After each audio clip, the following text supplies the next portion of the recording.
And you can align yourself not only with the UN, but optimally with the other organizations that are going to be operating in the same environment as you. An excellent opportunity for an organization is to take a look at an existing response that has already been executed and to go back and try to take a retrospective look and start at the beginning by looking at the information you had at the start of that crisis, and then work through the planning process and war game it based on the knowledge you had at the very beginning, and work the entire team through that process in a very easy simulation. Do it on a tabletop, pull out a map, pen and paper, and work through that process. And that'll give you a deeper appreciation and the ability later to apply it for the next crisis. Another benefit of implementing a formal planning process for a humanitarian organization is built in or baked in to that plan is typically some sort of risk mitigation process.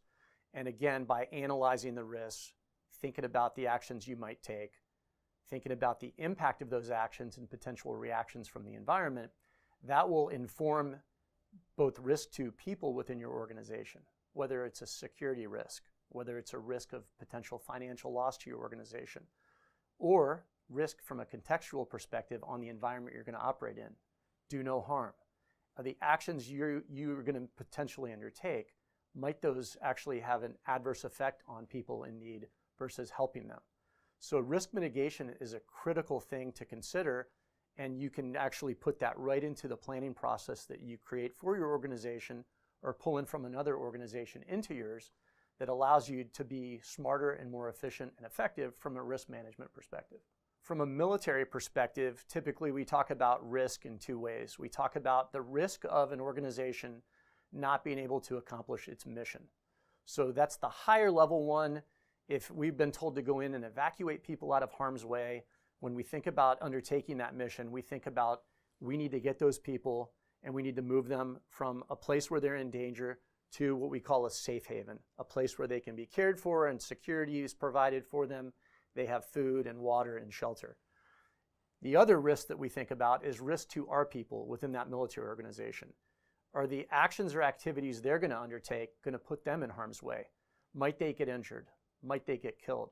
So we think about risk to mission and forces in virtually everything we're going to undertake, and we constantly reanalyze and assess the risk as we move through different phases of an operation. From a humanitarian perspective, there's been less of a focus on a formal risk assessment and mitigation methodology. There's an excellent policy paper that came out back in January of 2011 from the Humanitarian Policy Group. I love it because it actually looks at risk focused on humanitarian emergencies. And it essentially breaks it down into three different types of risks. The first is contextual risk. So risk to the people within a nation that have been impacted. Are those people going to suffer? Might those people get killed? Might those people not get aid that they need? So it looks at it from the human element of people that are in harm's way. The second element that it looks at is programmatic risk. So if a humanitarian organization is going to respond, might they not be able to accomplish their mission in a particular area they're responding in, whether it's shelter, whether it's nutrition, whether it's protection, whether it's wash. The last is institutional risk, and that's the risk to the humanitarian organization's people or finances. So if you take those three risks in the Humanitarian Policy Group paper and actually think about them and program those in to your planning process, where you analyze risk during each step of the process so that when you make a decision on what actions and activities you're going to take in a humanitarian emergency response, you'll be well informed and you will hopefully put your people and the people you're trying to help in less of a situation where they could be injured, hurt, or killed. If I think about humanitarian organizations over the next few years actually starting to create formal planning processes that actually build in the risk mitigation piece, I feel like there's going to be tremendous success at a much higher level and in a much more meaningful way than when militaries respond to a humanitarian crisis, primarily because of humanitarian actors' deep understandings of the challenges that exist in each sector of the humanitarian space. So if you were to look at a particular logistics challenge in a nation like Syria, and then you layer on top of that the protection challenges that exist trying to get access to civilians in some of the cities that have been under siege, as well as just trying to get shelter for people that have been displaced from their homes and are fleeing a conflict setting. You're going to find that humanitarian organizations, I would argue, are going to have a much higher probability of creating really meaningful, effective, and probably more efficient responses because they've used a rigorous process, even though it's a simple process, to think more about those actions that they might take before they take them. I think this major shift we've seen over the past 5 to 10 years, in particular the new threats to aid workers and humanitarians that are in some of these conflict settings, operating in a complex emergency, I think they necessitate the humanitarian sector to take another look at how it assesses risk.